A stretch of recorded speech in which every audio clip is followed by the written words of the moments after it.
ஈசாக்கும் அபிமெலேக்கும். அபிமெலேக்கும் அவன் சிநேகிதனாகிய அகுசாத்தும் அவன் சேனாபதியாகிய பிகோலும் கேராரிலிருந்து அவனிடத்திற்கு வந்தார்கள். அப்பொழுது ஈசாக்கு அவர்களை நோக்கி, ஏன் என்னிடத்தில் வந்தீர்கள்? நீங்கள் என்னை பகைத்து என்னை உங்களிடத்தில் இராதபடிக்கு துரத்தி விட்டீர்களே என்றான். அதற்கு அவர்கள், நிச்சயமாய் கர்த்தர் உம்மோடே கூட இருக்கிறார் என்று கண்டோம். ஆகையால் எங்களுக்கும் உமக்கும் ஒரு ஆணை ஏற்பாடு உண்டாக வேண்டும் என்று நாங்கள் நிர்ணயம் பண்ணினோம். நாங்கள் உம்மை தொடாமல் நன்மையையே உமக்குச் செய்து உம்மை சமாதானத்தோടെ அனுப்பிவிட்டது போல நீரும் எங்களுக்கு தீங்கு செய்யாதபடிக்கு உம்மோடே உடன்படிக்கை பண்ணிக்கொள்ள வந்தோம். நீர் கர்த்தரால் ஆசீர்வதிக்கப்பட்டவராமே என்றார்கள். அவன் அவர்களுக்கு விருந்து பண்ணினான். அவர்கள் புசித்து குடித்தார்கள். அதிகாலையில் எழுந்து ஒருவருக்கொருவர் ஆணையிட்டுக் கொண்டார்கள். பின்பு ஈசாக்கு அவர்களை அனுப்பிவிட்டான். அவர்கள் அவனிடத்திலிருந்து சமாதானத்தோടെ போய்விட்டார்கள். அந்நாளில் தானே ஈசாக்கின் வேலைக்காரர் வந்து தாங்கள் துறவு வெட்டின செய்தியை அவனுக்கு அறிவித்து தண்ணீர் கண்டோம் என்றார்கள். அதற்கு சேபா என்று பெயரிட்டான். ஆகையால் அந்த ஊரின் பேர் இந்நாள் வரைக்கும் பெயர்சபா என்னப்படுகிறது. கர்த்தர் ஈசாக்கை ஆசீர்வதித்தார். அவர் ஐஸ்வர்யவானாகி வரவர விருத்தி அடைந்து மகா பெரியவனாகிறார். இதனால் அபிமெலேக்கு ஈசாக்கின் மீது பொறாமைப்பட்டு ஈசாக்கை நோக்கி, நீ எங்களை விட்டு போய்விடு என்று சொன்னான். ஈசாக்கு தன்னை விட்டு போய்விட்டால் அவர் விருத்தி அடைய மாட்டார் என்றும் அவர் தரித்திரனாவார் என்றும் சிறுமைப்படுவார் என்றும் அபிமெலேக்கு நினைத்தான். ஈசாக்கு விருத்தி அடைவதற்கு அபிமெலேக்கு அவரோடு கூட இருப்பது காரணமல்ல. கர்த்தர் ஈசாக்கை ஆசீர்வதித்ததினால் மாத்திரமே அவர் வரவர விருத்தி அடைந்தார். அவர் ஐஸ்வர்யவான் ஆனார். கர்த்தர் நம்மோடு கூட இருக்கும்போது கர்த்தருடைய ஆசீர்வாதம் நம்மிடத்தில் தங்கி இருக்கும். கர்த்தர் ஈசாக்கோடு கூட இருப்பதை பெலிஸ்தரின் ராஜாவாகிய அபிமெலேக்கு புரிந்து கொள்கிறான்.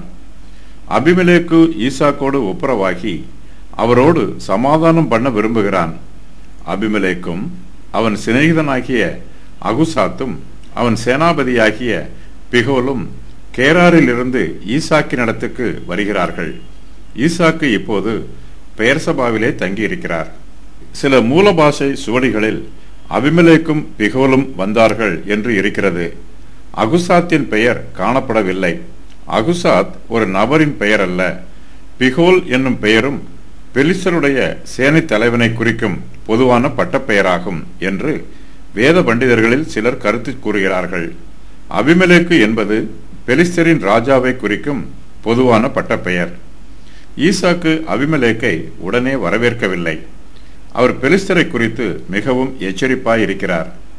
பெலிஸ்தர் தன் மீது பொறாமைப்பட்டதையும் அவர்கள் தனக்கு விரோதமாக ஏற்கனவே தீங்கு செய்ததையும் அவர்கள் தன்னுடைய துறவுகளை மூடி போட்டதையும் ஈசாக்கு இன்னும் மறக்கவில்லை. ஈசாக்கு அவர்களை நோக்கி, ஏன் என்னிடத்தில் வந்தீர்கள்? நீங்கள் என்னை பகைத்து என்னை உங்களிடத்தில் இராதபடிக்கு துரத்தி விட்டீர்களே என்று சொல்லுகிறார். அபிமெலேக்கும் அவனோடு கூட வந்திருக்கிற அகுசாத்தும் சேனாபதியாகிய பிகோலும் ஈசாக்கோடு சமாதான வார்த்தைகளை பேசுகிறார்கள். அவர்கள் ஈசாக்கை நோக்கி, நிச்சயமாய் கர்த்தர் உம்மோடே கூட இருக்கிறார் என்று கண்டோம். ஆகையால் எங்களுக்கும் உமக்கும் ஒரு ஆணை ஏற்பாடு உண்டாக வேண்டும் என்று நாங்கள் நிர்ணயம் பண்ணினோம். நாங்கள் உம்மை தொடாமல் நன்மையையே உமக்கு செய்து உம்மை சமாதானத்தோടെ அனுப்பிவிட்டது போல நீரும் எங்களுக்கு தீங்கு செய்யாதபடிக்கு உம்மோடே உடன்படிக்கை பண்ணிக்கொள்ள வந்தோம். நீர் கர்த்தரால் ஆசீர்வதிக்கப்பட்டவராமே என்று சொல்லுகிறார்கள். அபிமெலேக்கு ஈசாக்கை தன்னிடத்தில் இராதபடிக்கு துரத்திவிட்டது மெய்தான். ஆனாலும் பெலிஸ்தர்கள் ஈசாக்குக்கு தீங்கு செய்யாமல் அவரை தொடாமல் அவருக்கு நன்மை செய்து அவரை சமாதானத்தோടെ அனுப்பிவிட்டதாக அபிமெலேக்கு சொல்லுகிறான். ஈசாக்கோடு கர்த்தர் இருக்கிறார் என்பதையும் அபிமெலேக்கு அங்கீகரிக்கிறான்.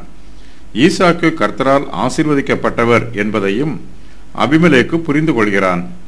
அப்படிப்பட்ட ஈசாக்கோடு உடன்படிக்கை செய்து கொள்ள வேண்டும் என்று அபிமெலேக்கும் பெலிஸ்தரும் விரும்புகிறார்கள். ஈசாக்கு அபிமெலேக்கின் வார்த்தைகளை நம்புகிறார். அபிமெலேக்கு தான் செய்த தப்பிதங்களை மறந்துவிட்டு இப்போது ஈசாக்கிடத்தில் சிநேகத்தை காண்பிக்கிறான். அவனுடைய வார்த்தையில் உண்மை இருப்பதை ஈசாக்கு புரிந்து கொள்கிறார். பெலிஸ்தர்கள் தன்னோடு மெய்யாகவே சமாதான உடன்படிக்கை பண்ண விரும்புகிறார்கள் என்பதையும் ஈசாக்கு அங்கீகரிக்கிறார். அதன் பின்பு ஈசாக்கு அவர்களுக்கு விருந்து பண்ணுகிறார். அவர்கள் புசித்து குடிக்கிறார்கள். நாம் எல்லோரோடும் முடிந்த வரையிலும் சமாதானமாய் இருக்க வேண்டும். நம்முடைய குடும்பத்தார், உற்றார் உறவினர்கள், அயலகத்தார், நம்முடைய ஊரார் ஆகிய எல்லோரோடும் நாம் சமாதானமாய் இருக்க வேண்டும். சமாதானம் பண்ணுகிறவர்கள் பாக்கியவான்கள். பெலிஸ்தர்கள் தனக்கு காண்பித்த பழைய பொறாமையை ஈசாக்கு மறந்துவிட்டு அவர்களோடு சமாதானமாயும் சிநேகமாயும் இருக்கிறார். ஈசாக்கும் அபிமெலேக்கும் காலதாமதம் பண்ணாமல் உடன்படிக்கை பண்ணுகிறார்கள். அவர்கள் அதிகாலையில் எழுந்து ஒருவருக்கொருவர் ஆணையிட்டுக் கொள்கிறார்கள். பின்பு ஈசாக்கு அவர்களை அனுப்பிவிடுகிறார். அபிமெலேக்கும் அவனோட கூட வந்த பெலிஸ்தரும் ஈசாக்கினிடத்திலிருந்து சமாதானத்தோட போய்விடுகிறார்கள். ஈசாக்கு சமாதான உடன்படிக்கை பண்ணினதை கர்த்தர் அங்கீகரிக்கிறார். ஈசாக்கு அபிமெலேக்கோடு எந்த நாளிலே சமாதான உடன்படிக்கை பண்ணினாரோ அந்நாளிலே தானே ஈசாக்கின் வேலைக்காரர் வந்து தாங்கள் துறவு வெட்டின செய்தியை அவருக்கு அறிவித்து தண்ணீர் கண்டோம் என்று சொல்லுகிறார்கள். சமாதானம் பண்ணுகிறவர்கள் பாக்கியவான்களாய் இருக்கிறார்கள். அவர்கள் தேவனுடைய கிருபையையும் ஆசீர்வாதத்தையும் பெற்றுக்கொள்கிறார்கள். ஈசாக்கு அபிமெலேக்கோடு சமாதான உடன்படிக்கை பண்ணியதினால் அவருக்கு ஒரு குறைவும் உண்டாகவில்லை. கர்த்தர் ஈசாக்குக்கு நிறைவான ஆசீர்வாதத்தை கொடுக்கிறார். ஈசாக்கு அந்த துறவுக்கு சேபா என்று பெயரிடுகிறார். ஆகையால் அந்த ஊரின் பேர் இந்நாள் வரைக்கும் பெயர்சபா எண்ணப்படுகிறது.